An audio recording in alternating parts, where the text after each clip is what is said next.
जय जय श्री चैतन्य जय हो नित्यानंदा। जय अद्वैत चंद्र जय गौर भक्त वृंदा। जय जय श्री चैतन्य जय हो नित्यानंदा। जय अद्वैत चंद्र जय गौर भक्त वृंदा। जय जय श्री चैतन्य जय हो नित्यानंदा। जय अद्वैत चंद्र जय गौर भक्त वृंदा। हरे कृष्ण। आप सभी वैष्णव प्रेमी जनों का बहुत बहुत हार्दिक स्वागत। लोचनदास ठाकुर जी द्वारा लिखित चैतन्य मंगल आदि खंड और पहला ही अध्याय बाल लीला हम सब पढ़ रहे हैं कि किस प्रकार महाप्रभु बाल्य अवस्था से ही, बहुत छोटी अवस्था से ही भगवान की भक्ति का, भगवान के प्रति आकर्षण होने का, भगवान के प्रति हमारी मति लगे, रति लगे, बुद्धि लगे, उसका कुछ कुछ बीच में ऐसी बात कहे जाते हैं कि बहुत गंभीर प्रतीत होती है। कल तो बर्तनों के ढेर के ऊपर चल के बैठे हैं और माँ कह रही है आजा। माँ ने पहले डांट लगाई है, डांट से कुछ हुआ नहीं है, तो माँ ने सोचा ये स्ट्रैटेजी फेल हो गई है। फिर माँ प्रेम वाली स्ट्रैटेजी बोल रही है, मेरा बच्चा आजा ना, नीचे आ। उस पर भी महाप्रभु ने इतनी गंभीर बात कह दी है कि अभी माँ जाके पिता को बताती है और पिता और माँ दोनों बैठ के एकदम आश्चर्यचकित हो जाते हैं। किस प्रकार पूरे शास्त्रों का सार दे दिया, प्रेम से अभिभूत हो गई।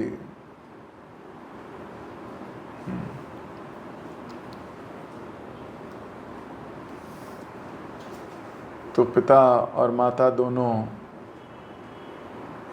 अपने बेटे की भूरी भूरी प्रशंसा करते हैं।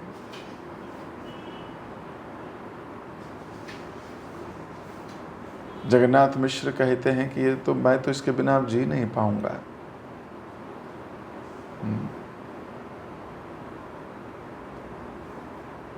क्यों? क्योंकि बोल दिया है क्या कि कृष्ण समस्त स्वामियों के स्वामी हैं। तो जितने यज्ञ करते हो यज्ञों के भी स्वामी हैं। भोक्ताराम यज्ञ तपस्याम सर्वलोके महेश्वराम।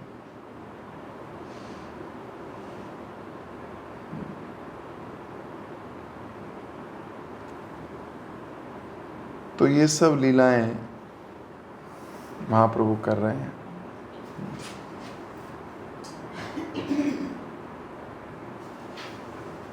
तो हम अब यहीं से आगे पढ़ने का प्रयास करेंगे। कहाँ तक हो गया था?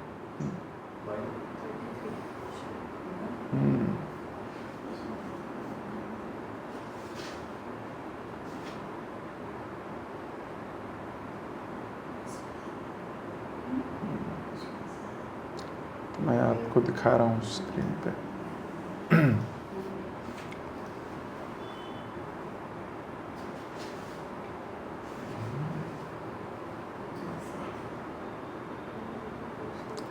नहेब मरिब एव गंगा झाँप दिया, ए घरे ओ घरे ये न बेड़ी सी कांदिया।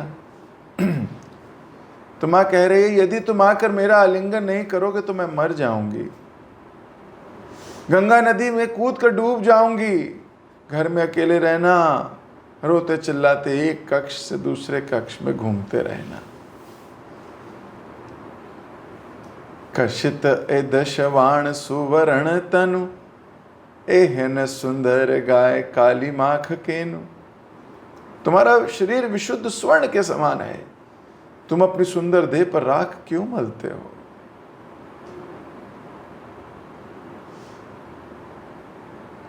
अशुचि कुत्सित स्थान छाड़ बाप मोर, चांदेर कलंक ये न गाहे काली तोर।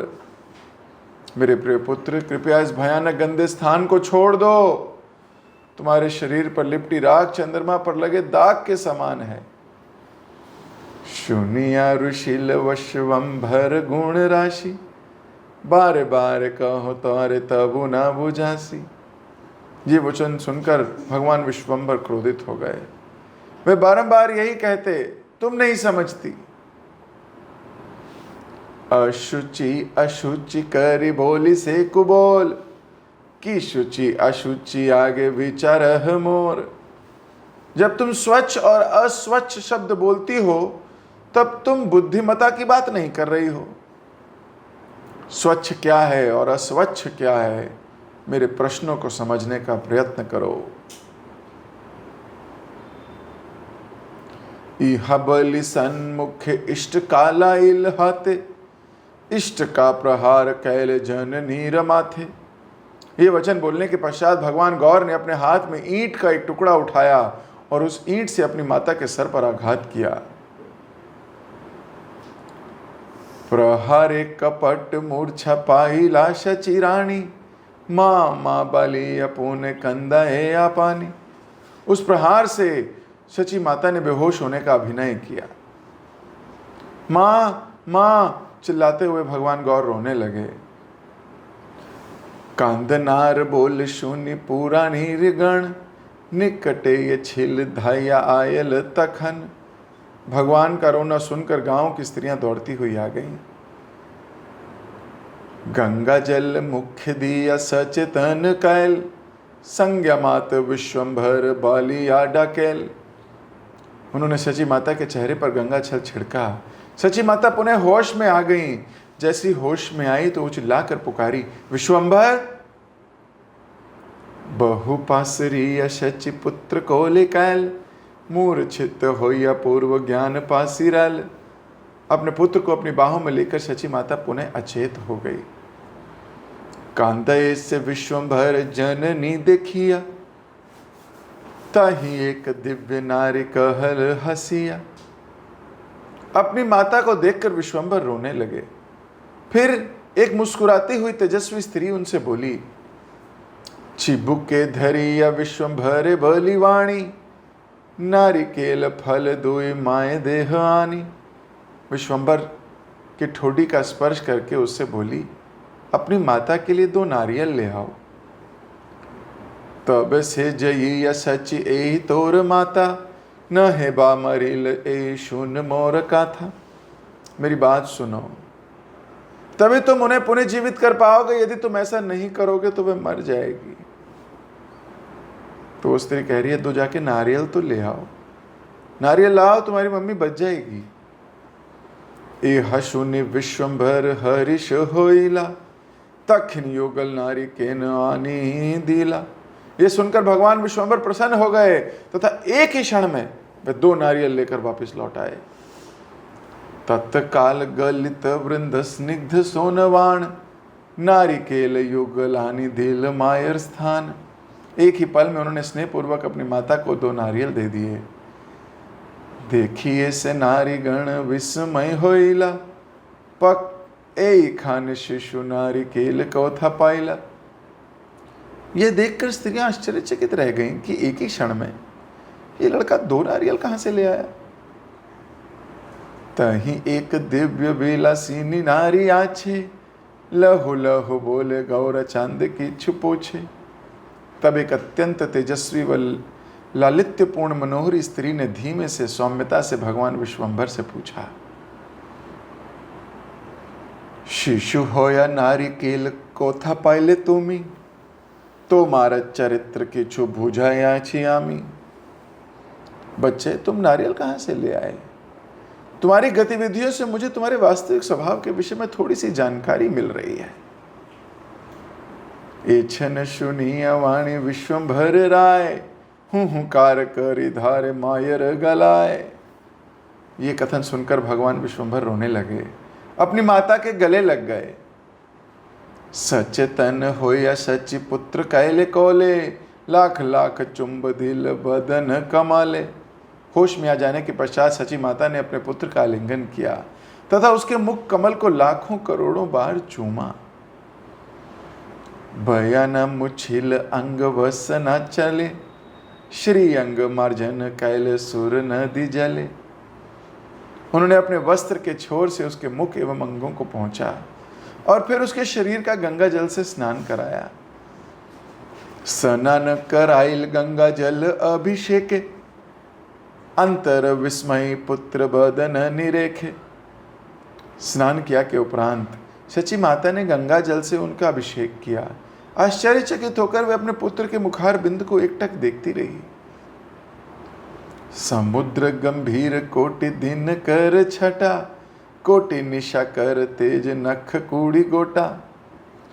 वह समुद्र के सदृश गहरा था, 1 करोड़ सूर्य के समान चमक रहा था।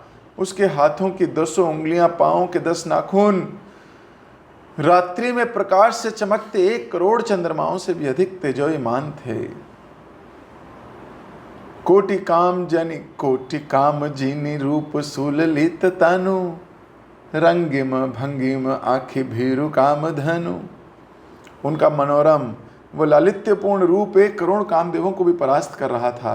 उनकी विनोदपूर्ण वक्राकर बाहुएं धनुर्धर कामदेव द्वारा पकड़े हुए धनुष के सदृश थी। तो भगवान की सुंदरता का फिर से वर्णन किया जा रहा है। रूप माधुरी है ही इतनी सुंदर इनकी, व्यक्ति देखे तो देखता ही रह जाए। अब यूं तो भगवान वैसे ही बहुत सुंदर है, इसमें कोई शक नहीं है। और फिर कोई प्रेम करने वाला देखने लगे तो फिर वो अपनी आंखों को कैसे रोक सकता है। सत्य तो ये है, अंग्रेजी की कहावत है, beauty lies in the beholder eye. अब आप सोचिए कि जिस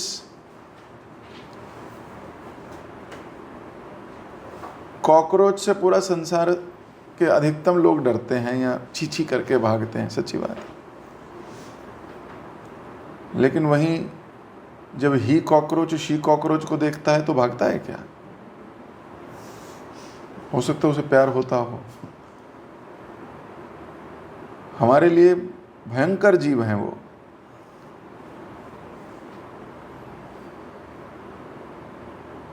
और पर उनके लिए बड़े सुंदर सुंदर है।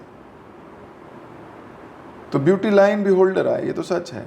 और फिर यहाँ तो परम सुंदर भगवान श्री कृष्ण जिनके सौंदर्य का वर्णन करने का तो मतलब जिसने भगवान को देखा हो, साक्षात रूप से उनके रूप का आस्वादन किया हो, उनकी रूप माधुरी के दर्शन किए हो, आंखों से उन्हें पिया हो, वो वर्णन करे तो करे भी। हम जैसे क्या ही वर्णन कर सकते हैं भगवान का, जिन्होंने देखा नहीं, साक्षात्कार नहीं। शास्त्र पढ़कर, कुछ अनुमान लगाकर, शास्त्र पढ़कर उसका वर्णन कर देते हैं, लेकिन कोई योग्यता थोड़ी है भगवान के रूप का वर्णन करने की हमारी, मतलब मेरी कोई योग्यता नहीं है। ना इस आंख ने नयन भर देखा,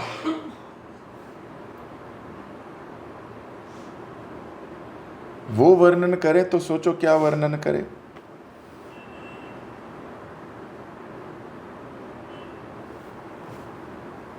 तो भगवान का वर्णन करना बहुत मुश्किल काम है। लेकिन एक तो वैसे ही मुश्किल, दूसरा अगर स्नेह ना हो इतना तो क्या ही देख पाएंगे। सामने से होके गुजर भी जाएंगे तो क्या पता।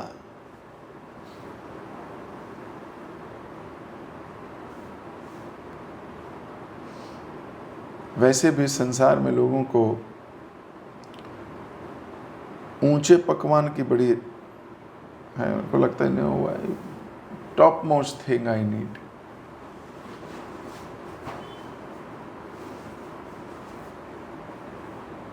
तो भूल जाते हैं बहुत सी चीजें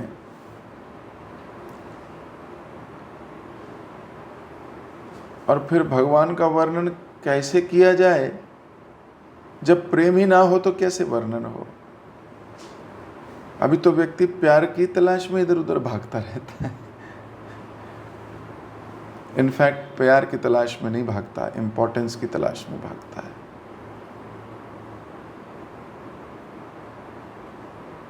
यही उसका, वो दिखता नहीं उसको।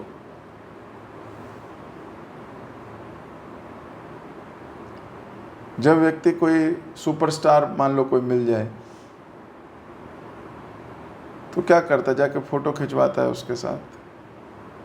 क्यों? सुपरस्टार को खुशी होती है तुम्हारे साथ फोटो खिंचा के। फिर जो खिंचवा रहा है ना उसका मन है मैं ना इनको भी जानता हूं। ये बड़ा सूक्ष्म है ना, घुसा हुआ है हमारे हृदय में। मेरी पहचान ना वहां तक है। ऐसा करने में व्यक्ति को बड़ा ईगो मसाज होती है। वो फोटो खींचेगा, फेसबुक पर डालेगा, तुम लोग, यू छोटा लोग, आए बड़ा लोग। भले वो मुंह से ना कह सके, उसे खुद भी पता ना हो, लेकिन ये ब्रेन जो है ना, ये वायरिंग इसकी ऐसी हुई होती है। भगवान ने बहुत सूक्ष्म चीज़ें बनाई हैं, वो तो भक्ति में परतें खोली हैं, तो व्यक्ति संतुष्ट रहता है या अपने मन को ट्रेनिंग करता है संतुष्ट रहने की। अन्यथा तो ये संसार बड़े से बड़े, बड़े से बड़े, बड़े से बड़े, बड़े से बड़े लोगों से भरा हुआ है। हमारे गुरु महाराज बोलते थे, नल्ले पे दल्ला है इस संसार में। इसी नल्ले से दल्ले, दल्ले पे 11, इसी के चक्कर में वो भटक जाता है।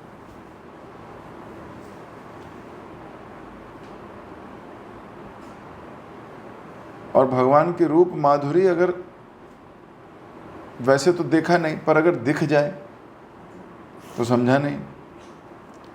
और जिसको बहुत प्यार है वो देखेगा तो फिर सोचो कैसे देखेगा। हम तो इस बात पे चर्चा कर रहे थे कि एक तो कृष्ण, दूसरा उनसे प्यार, क्योंकि देखता तो शिशुपाल भी था, देखता तो दुर्योधन भी था, देखता तो कंस भी था।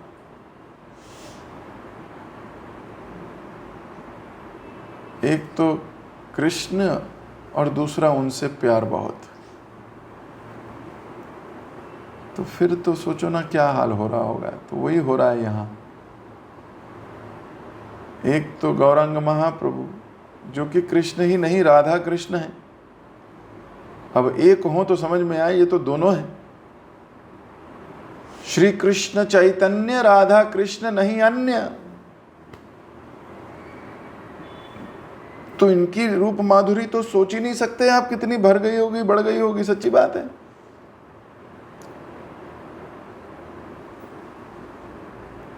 तो बहुत से लोगों को राधा रानी से बहुत स्नेह है, कईयों को कृष्ण से है, पर आप सोचो दोनों मिल जाएं तो फिर तो ये बटा हुआ प्यार भी एक हो जाएगा ना उन लोगों का।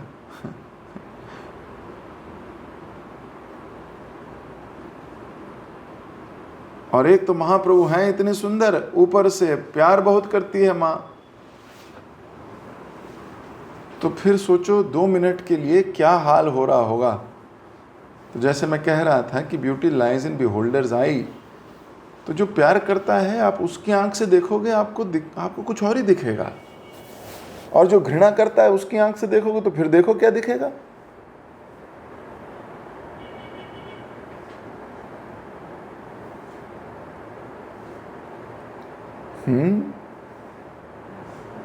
बहुत।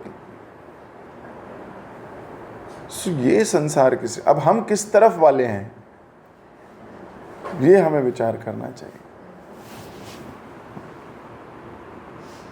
हम तो भगवान की तरफ वाले ही होने चाहिए। भगवान की तरफ वाला होकर भी हम अगर भक्तों से, भगवान से स्नेह ना करें तो ये हमारा बहुत बहुत बड़ा बहुत अभागे हैं हम। अपने ही मन की चालों में चल के फंस के मर जाएंगे एक दिन।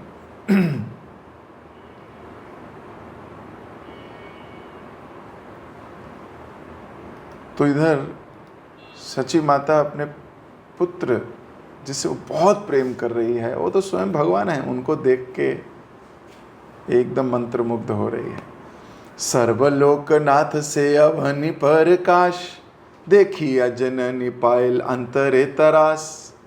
अपने पुत्र की ओर एकटक देखते हुए जो समस्त लोकों के स्वामी हैं, वह परम भगवान जो अब पृथ्वी पर प्रकट हुए हैं, माता सची ने अपने हृदय में भय का अनुभव किया। अब भगवान को देख के भय कैसा? शास्त्र तो कहते हैं कि जो एक बार भगवान का संपर्क में आ जाता है उसका भय मुक्त हो जाता है। अभयम सत्व संशुद्धि ज्ञान योगा व्यवस्थिति दानम दमश्च यज्ञश्च स्वाध्यायस्तप आर्जवम। 16वां अध्याय भगवद गीता, पहला श्लोक।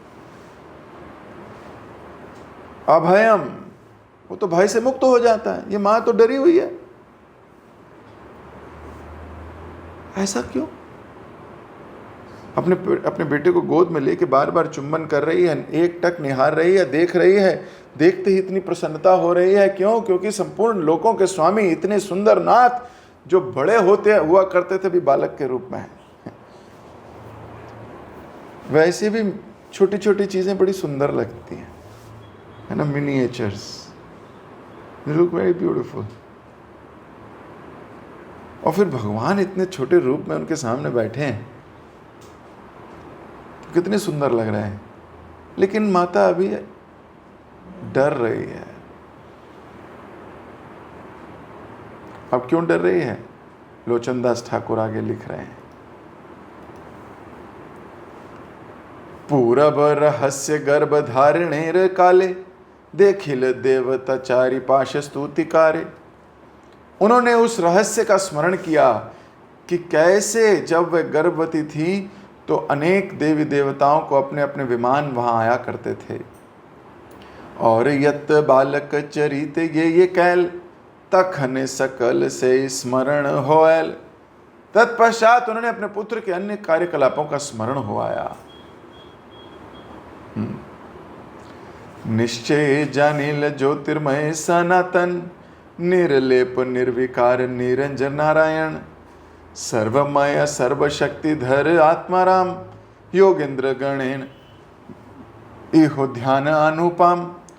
मोर भाग्य गणी बार नारे कौन जन, ब्रह्मा महेश्वर आदि यत्य देवगण। सबार अध्याय आराध्य ए आमर तनय, बलिते बलिते कौल केले गौर राय। तो माँ सोच रही है, पूर्ण स्मृति हो रही है कि बचपन में जैसे जब मैं गर्भावस्था में थी, कैसे सारे देवी देवता आकर प्रणाम किया करते थे, अपने अपने विमानों में आ जाया करते थे। वो सोच रही है और निर्णय लिया, कांतिमय नित्य पदार्थ से अप्रभावित परम भगवान नारायण, जिनका रूप भौतिक नहीं है, जो सर्वस्व हैं, जो समस्त शक्तियों के अधिकारी हैं, आत्मतुष्ट हैं, योगियों के ध्यान समाधि के अतुलनीय व अनुपम विषय हैं, और जो सभी लोगों द्वारा उपासित किए जाते हैं, वे अब मेरे पुत्र बन गए हैं। ब्रह्मा जी, शिव जी तथा समस्त देवतागण नहीं जानते कि मैं कितनी भाग्यशाली हूं। इस प्रकार से निरंतर विचार करते हुए उन्होंने भगवान गौर राय को गले लगा लिया। तो कभी कभी डर लगता है किस चीज का, कोई बहुमूल्य चीज खो ना जाए।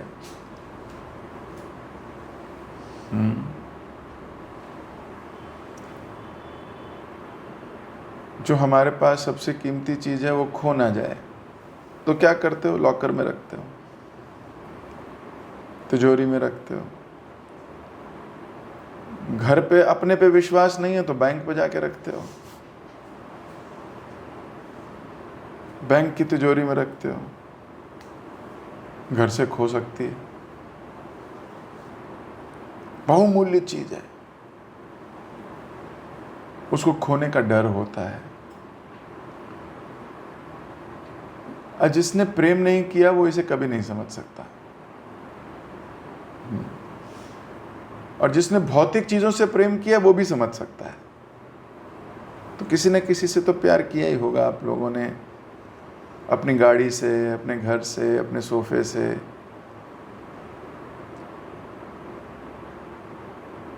अपने फेवरेट कपड़ों से। भाई कई बार फट जाते हैं, घिस जाते हैं, तो भी मन ने कहता है यार ये मेरी फेवरेट थी।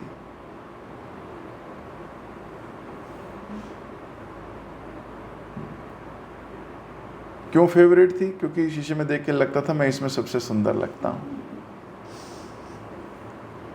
वहां पर भी मैं, सेंटर में मैं ही हूं।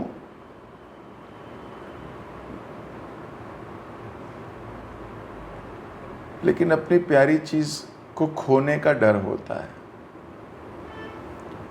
तो भी इनके लिए सबसे प्यारी चीज कौन सी है? भगवान विश्वम्भर ही है। और डर लग रहा है इनकी तो जान पहचान बहुत बड़े बड़े लोगों से है। देवता लोग आके प्रणाम प्रणाम करते हैं, एक आधा तो घर घुस भी जाता है।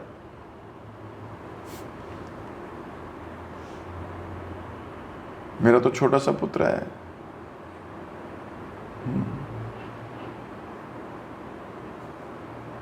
तो डर लगने लगा। और फिर कभी ये भी डर लगता है कि कहीं चला ना जाए, खो जाऊं इससे, मैं खो गई तो, छोड़ गया तो। ये तो भगवान है, नारायण है, स्वयं है। तो कहीं ना कहीं हृदय में भय रहता है। तो माँ थोड़ी भयभीत भी है। यही मात्र सचि कोल कैल गौर हरि, पुत्र भाव सचि देवे ऐश्वर्य पासरी। उनका आलिंगन करते समय सची देवी को भगवान गौर हरि के परम शक्ति व ऐश्वर्य के समस्त विचारों का विस्मरण हो गया। भूल गई, विस्मरण हो गया, है ना। अभी एक सेकंड के लिए आया था कि भगवान है, नारायण है, ये है, वो है, फिर गले लगाया, भूल गई। वह पुनः आश्वस्त हो गई कि ये तो केवल छोटा सा बेटा है।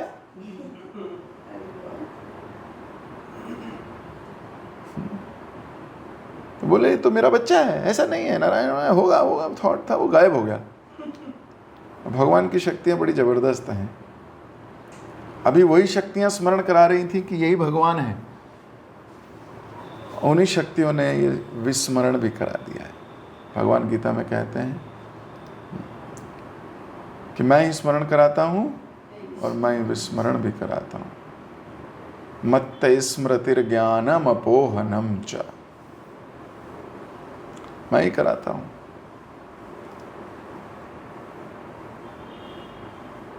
तो यहां पर भूल गई और आश्वस्त हो गई फिर से कि नहीं नहीं नहीं नहीं, ये सब मैं क्या सोच रही हूं, अरे ये मेरा छोटा सा बेटा ही तो है, लल्ला है, जैसे यशोदा सोचा करती थी।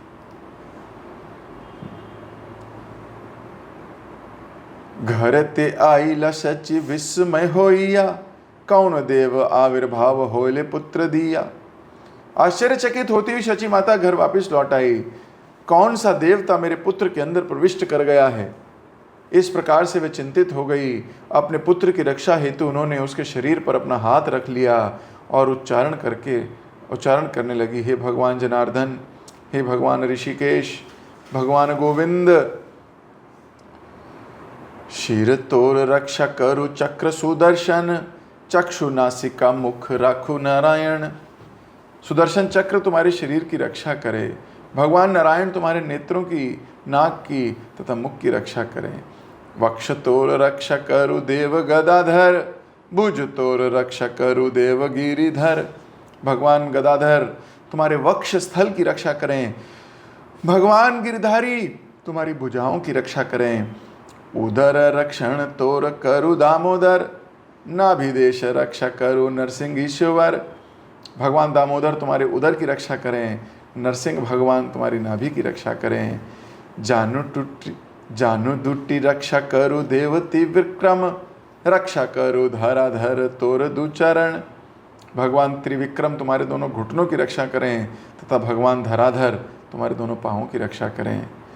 तब सची माता ने भगवान गौर के शरीर के प्रत्येक अंग पर फूंक मारी वे पूर्ण रूप से आश्वस्त हो गई कि भगवान गौर उन्हीं के ही पुत्र थे। इस प्रकार से आनंदमय दिवस बीता और तब एक शुभ व मंगलमय संध्या का समय आया। सुख शचि गौर हरि प्राण गण रखिल, दास दासी गण संध्या कार्य नियोजिल। शची देवी ने सेवक और सेविकाओं को सूर्यास्त के कारण के उनके कार्यों का दायित्व सौंपा। फिर भगवान गौर हरि को अपने साथ लेकर आंगन में चली गई। हिनमत दिन अवसान संध्या होइल, पूर्णमार पूर्ण चंद्र गगने उठैल। सूर्यास्त के उपरांत आकाश में पूर्ण चंद्रमा का उदय हुआ। हिन काले विश्वंभर चतुर सुजान, माँ माँ बलि कांद हिन बालक ज्ञान। तब भगवान गौर जो सब कुछ जानते हैं ऐसा अभिनय किया जैसे मूर्ख बालक हो। पुकारने लगे, माता माता। शची बले संध्या काले नाकर क्रंदन, यहाँ चाहे ताहा देव शून्य प्राण धन। सची ने कहा, सूर्यास्त के समय मत रहो, मेरी बात सुनो। तुम्हें जो भी चाहिए वो मैं दे दूंगी। प्रभु कहे चांद देह आमार पड़िया, हासी हासी साचे कहे और आभो दिया। तब भगवान गौर ने कहा, चंद्रमा को यहाँ नीचे ले आओ और मुझे दे दो। हंसते हंसते सची माता बोली, ओ तुम समझते ही नहीं हो। अभी भगवान बोल रहे हैं, अच्छा माँ कह रही है कि बेटा संध्या समय है, रोना नहीं चाहिए। ऐसा कई बार माएँ बोलती हैं कि संध्या समय में मत रो। तो बोले, अच्छा चुप हो जाऊंगा, चांद दे दो। वो जो ऊपर लटक रहा है उसको नीचे लाओ।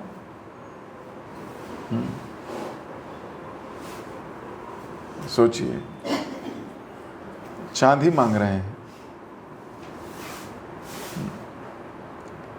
अब माँ कहाँ से ले आए चांद? आप ला सकते हो? कोई नहीं ला सकता। चांद कहाँ से ले आएंगे? लेकिन बेटा बचपन की बातें कर रहा है, उसको लग रहा है कि माँ को लग रहा है कि मैं भगवान हूं। अब ये पोल खुल जाएगी सारी। क्यों? एक ज्ञान की बात कही थी तो दोनों रोने लगे थे। एक ज्ञान की बात कही थी, दोनों घबरा गए थे। अभी मैं फिर से ज्ञान की बात करूंगा तो अब तो यकीन हो जाएगा इनको कि मैं ही पूर्ण परमेश्वर हूं। तो थोड़ी ऐसी बात करने लगे जैसे मूर्ख। लोचनदास ठाकुर लिख रहे हैं कि भगवान ने ऐसा अभिनय किया जैसे एक मूर्ख बालक हो। तो कभी कभी ये रसांतर करना पड़ता है। एक्चुअली गतिविधियों से पहचाना ही नहीं जा सकता, क्योंकि पल में तो ऐसा ऐश्वर्य दिखाएंगे। भगवान कृष्ण ने जब गोवर्धन उठाया, ओहो, अब सोचिए गोवर्धन उठा लो तो बाकी लोग क्या सोचें। बताओ, आप अपनी सोसाइटी उठा लो उंगली पे तो बाकी लोग क्या सोचेंगे? सोचो तो जरा। कहेंगे, अरे ये कौन आ गया, अरे भाई यही भगवान है, ऐसा करेंगे। और अगले क्षण भगवान एक्टिंग करें, बीमार हो गया हूँ, ठंड लग गई। अब जो जगन्नाथ जी अभी 14 दिन बीमार हो गए, बोले बीमार हूँ, तो तुरंत लगता है यार ये भगवान तो नहीं हो सकता। अभी ऐसा किया, अभी इसको ठंड लग गई। अभी जब कालिया को भगवान ने परास्त किया था, कालिया का दमन किया, तो बहुत देर पानी में रहने के कारण जब बाहर आए तो कांप रहे थे, एक्टिंग कर रहे थे। अब कांप रहे हैं तो कोई अपना अंग वस्त्र ला के लपेट रहा है, कोई कुछ कर रहा है, पर भगवान को ठंड लग रही, कांप रहे हैं। और गर्मी लानी है, कहाँ से गर्मी लाएं? सबके सब लोग परेशान हो गए। क्यों? अभी अभी कालिया को दमन करके आए हैं। सारे लोग कहेंगे, वाह कृष्ण तुम ही भगवान हो। अभी एक्टिंग कर रहे हैं, मैं भगवान नहीं हूं। ये कंफ्यूज करने की आदत है। भगवान कंफ्यूज कर देते हैं, ऐसे ही उनके भक्त भी कर देते हैं। अभी कुछ आज्ञा देंगे, थोड़ी देर बाद कुछ आज्ञा देंगे, भक्तों के कंफ्यूज हो जाएंगे, उनके फ्यूज उड़ जाएंगे, ये हो क्या रहा है।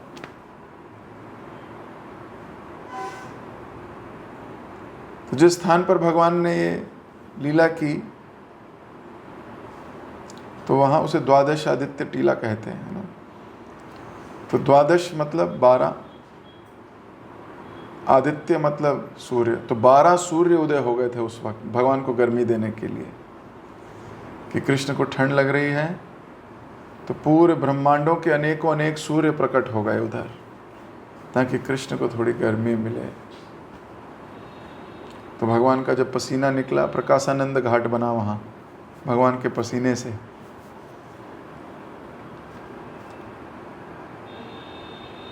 तो लीला है भगवान की। एक्टिंग करते हैं कि मेरे को ठंड लग रही है, भगवान को ठंड लगेगी क्या? लेकिन वो ऐसा कंफ्यूज कर देते हैं जनता को, अपने प्रियजनों को, कि वो लोग समझ ही नहीं पाते इनकी लीला। कालिया दमन करके आए तो सब बोले यही भगवान है, यही भगवान है। ठंड लगने लगी तो बोले भाई ये कौन से भगवान है।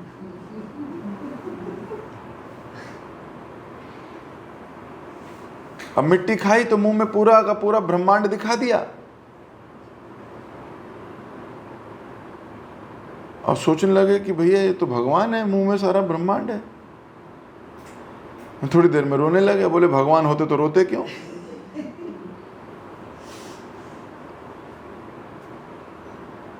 और फिर थोड़ी देर में बोलने लगे, एक आचार्य तो लिखते हैं कि मैया सोचने लगी कि एक्चुअली मेरा बच्चा भगवान नहीं है, ये हमारी ब्रज की रज की पावर है। ब्रज की रज में सारे ब्रह्मांड हैं, इसलिए इसके मुंह में दिखाई दिए उस वक्त। ब्रज रज भगवान की मुख के जल से धुल गई तो स्पष्टता से दिखने लगा पूरा ब्रह्मांड।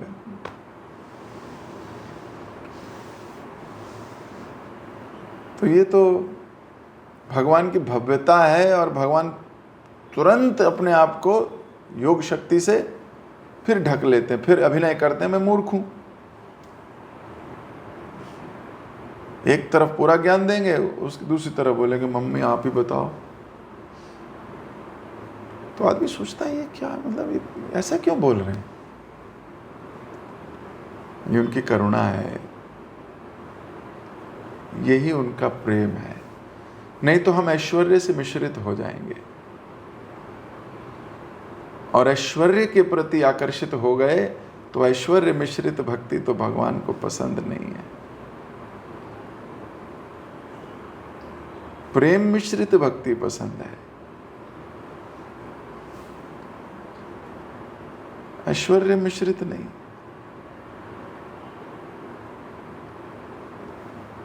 तो माता से कहने लगे हैं कि माँ आप मुझे चांद ही दे दो।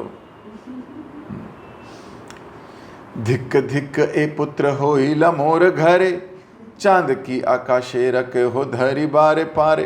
हाय हाय, ऐसा पुत्र मेरे घर में है, आकाश से चंद्रमा लाने की क्षमता किस में है। अभी थोड़ी देर पहले सोच रही थी भगवान है, अब सोच रही थी मेरा बेटा कैसा है। प्रभु भले भली ले ये चाह चाह तुमी, ताहाती बे मन कही लेकिन वाणी। तो भगवान ने कहा, आप ही ने कहा था कि जो चाहिए ले दोगी, फिर कहा ही क्यों था, हैं क्यों बोला फिर। ए लागी चांदनी ते हेल मोरा मन, इहा बलि उच्च करी करे रुदन। मेरा हृदय चंद्रमा चाहता है। ये वचन बोलकर भगवान गौर जोर जोर से रोने लगे। आंचले धरी या कांधे नाना खटी करे, चरण अछाड़े करे नयन कचाले। अपनी माता का कमरबंद पकड़कर रोने लगे और विभिन्न प्रकार की मांग करने लगे। पांव पटक कर चलने लगे तथा अपनी आंखों को मलने लगे। माये गलाए धरी कांधे गोर राय, खोला खेली बारी आके चांद चाय चाय। अपनी माता के गले से लिपटे हुए भगवान गौर राय रोते रहे, आकाश के चंद्रमा के साथ खेलना चाहते थे। तो चंद्रमा चाहिए।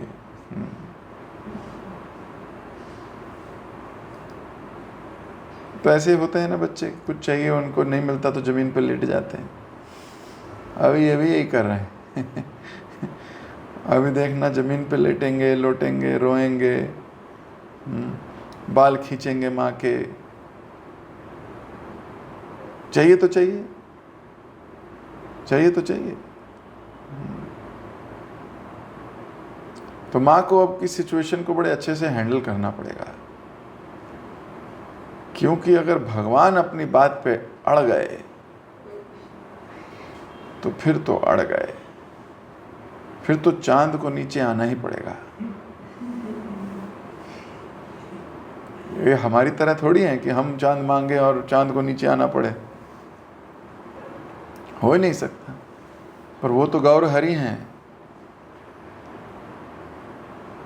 जैसे मैंने अभी बताया कि जब भगवान को गर्मी की आवश्यकता थी तो 12 सूर्य आ गए, तो अब भगवान को चांद चाहिए तो चांद नहीं आएंगे क्या? वैसे सारे देवता गण भगवान की एक इच्छा पूर्ति करने के लिए ना रेडी रहते हैं। एक्चुअली भक्त वही है जो भगवान की इच्छा पूरा करने के लिए लगा रहे। भक्त वही है, नहीं तो भक्त थोड़ी है। डिवोटीज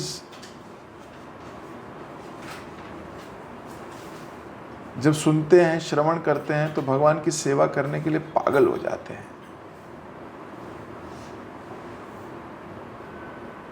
भगवान को प्रसन्न करने के लिए खुश हो जाते हैं, भले ही फिर उनको अपना कोई कष्ट नहीं दिखता। जिनको अपना कष्ट दिखता है वो भक्त हो नहीं सकते।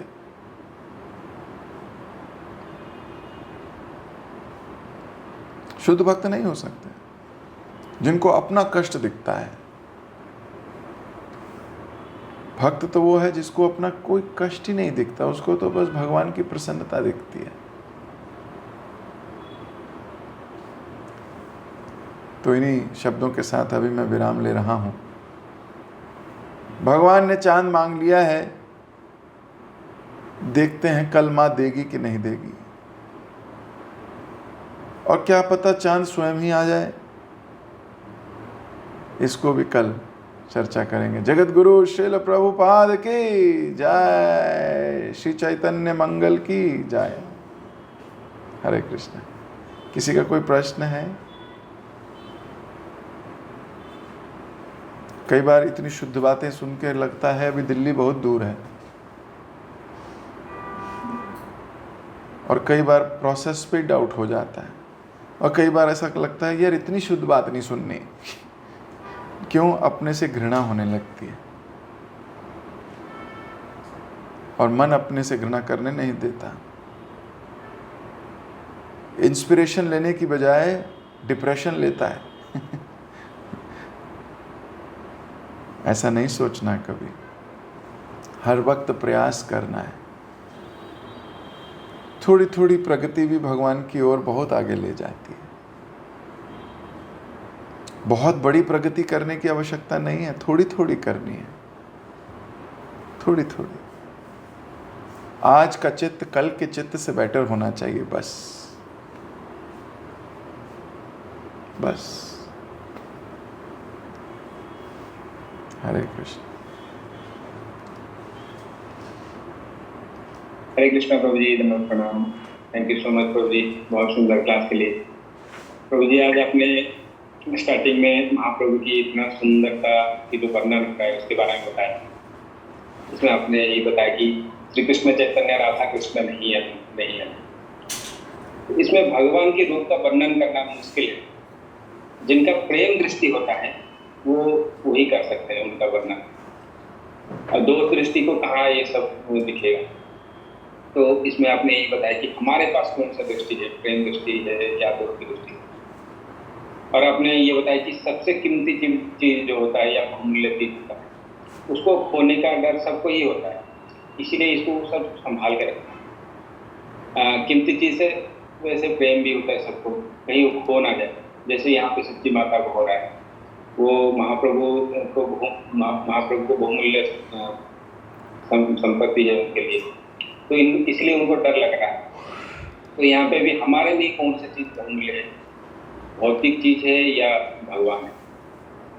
और आपने ये बताया कि भगवान कभी कभी एक्टिंग करते हैं, जैसे उनको कुछ भी पता नहीं हो, वो कुछ नहीं कर पाएंगे, ताकि बाकी लोग उनको भगवान ना माने, वो लीला को समझ नहीं पाए।